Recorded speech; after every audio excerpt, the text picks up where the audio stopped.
আসসালামু আলাইকুম এভরিওয়ান, আরাবিস কিচেনে আপনাদের সবাইকে স্বাগতম। মজাদার নতুন নতুন সব ভিডিও পেতে অবশ্যই আমার চ্যানেলটি সাবস্ক্রাইব করতে কিন্তু একদমই ভুলবেন না। আজকে আমি তৈরি করে দেখাবো মজাদার বালুশাই মিষ্টি।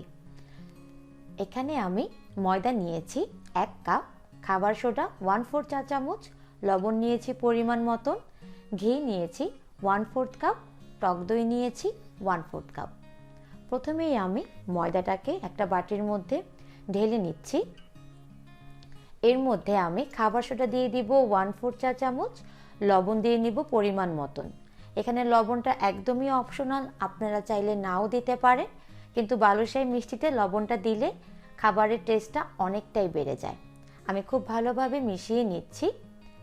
মেশানোর পর এর মধ্যে আমি ঘি দিয়ে দিব 1/4 কাপ। ঘিটা দেওয়ার পরেও আমি খুব ভালোভাবে ঘষে ঘষে মিশিয়ে নিব ময়দা এবং ঘিটাকে। মেশানোর পর যখন একটা ঝরঝরা অবস্থা তৈরি হবে, ঠিক তখনই আমি এর মধ্যে দিয়ে দিব টক দই। এখানে আমি টক দই দিয়ে দিব 1/4 কাপ। টক দইটা দিয়েও আমি খুব হালকা হাতে মেখে নিব, জোরে কিন্তু একদমই মথা যাবে না।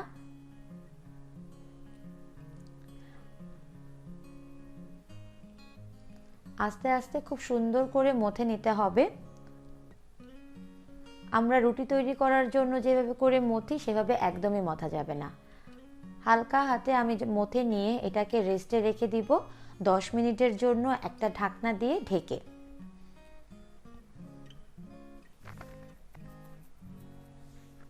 আমার 10 মিনিট হয়ে গিয়েছে। এখন আমি ঢাকনাটাকে খুলে ফেলবো এবং এটাকে আমি আরেকটু হালকা হাতে মথে নিব।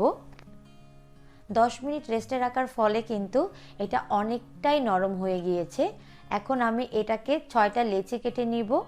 এই পরিমাণ ময়দায় 6টা লেচি খুব সুন্দরভাবে হয়ে যাবে এবং এটাকে আমি খুব হালকা হাতে শেপ দিয়ে নিব। ভিডিওতে আমি যেভাবে দেখাচ্ছি ঠিক সেভাবেই করে নেবেন এবং এরপর আমি 2 হাতের তালুর সাহায্যে এটাকে গোল করে হালকা করে কিন্তু চ্যাপ্টা করে নিব।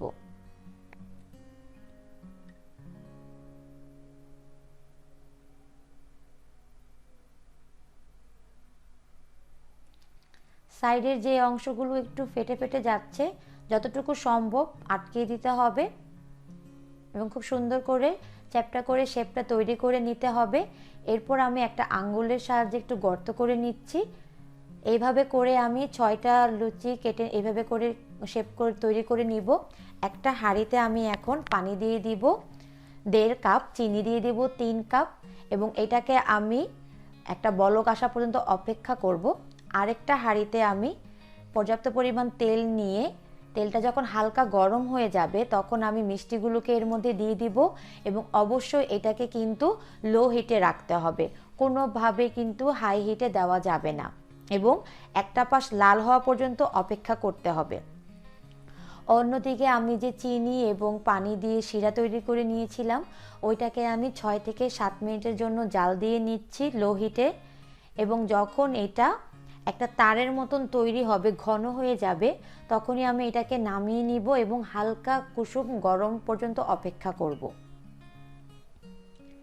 এইদিকে আমার মিষ্টিটা এক পাশ যখন লাল হয়ে গিয়েছে তখন আমি এটাকে আস্তে আস্তে করে উল্টিয়ে দিচ্ছি এবং চুলার আঁচটা কিন্তু আমি একদমই লোতে রেখেছি, তা না হলে কিন্তু উপর দিকে ঠিকই কালার চলে আসবে কিন্তু ভিতর দিয়ে কিন্তু কাঁচা থেকে যাবে। খুব সুন্দর একটা কালার আসা পর্যন্ত অপেক্ষা করতে হবে। আমার সুন্দর একটা কালার চলে এসেছে। এখন এটাকে আমি আস্তে আস্তে করে তুলে নিব তেলটা ঝরিয়ে এবং চুলা থেকে নামিয়ে সরাসরি কিন্তু শিরার মধ্যে দেওয়া যাবে না। 2 থেকে 3 মিনিট অবশ্যই অপেক্ষা করতে হবে। যখন হালকা ঠান্ডা হয়ে যাবে তখন এটাকে আমরা শিরার মধ্যে দিয়ে দিব। শিরাটাও হালকা কুসুম গরম থাকবে, মিষ্টিটাও হালকা কুসুম গরম থাকবে, তখনই আমরা এটার শিরার মধ্যে দিয়ে দিতে পারবো। আমার মিষ্টিটা হালকা ঠান্ডা হয়ে গিয়েছে, এখন আমি এটাকে শিরার মধ্যে দিয়ে দিচ্ছি এবং শিরার মধ্যে দিয়ে আমি 8 থেকে 10 মিনিট অপেক্ষা করব।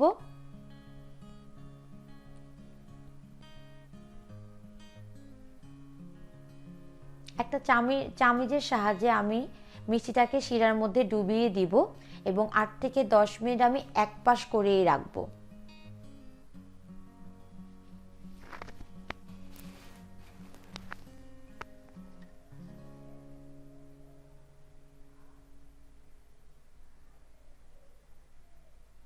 দশ মিনিট হয়ে যাওয়ার পর আমি আরেক পাশ উল্টিয়ে নিচ্ছি। এইভাবে করে আমি সবগুলো মিষ্টি সেম প্রসেসে করে নিব।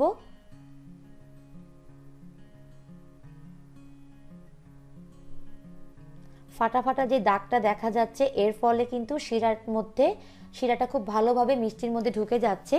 এখন আমি একটা গুঁড়ো দুধ একটা বাটিতে নিয়ে নিয়েছি এবং মিষ্টিগুলোকে এর মধ্যে গড়িয়ে নিচ্ছি। খুব ভালোভাবে আস্তে আস্তে করে আমি সবগুলো মিষ্টি গুঁড়া দুধের মধ্যে গড়িয়ে নিব।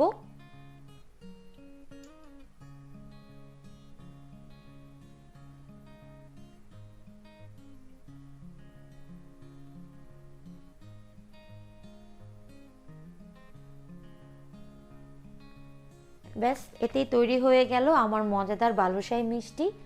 বাসায় কিন্তু অবশ্যই ট্রাই করবেন এবং কেমন হলো আমাকে অবশ্যই কমেন্ট করে জানাবেন। সবাই ভালো থাকবেন। আল্লাহ হাফেজ।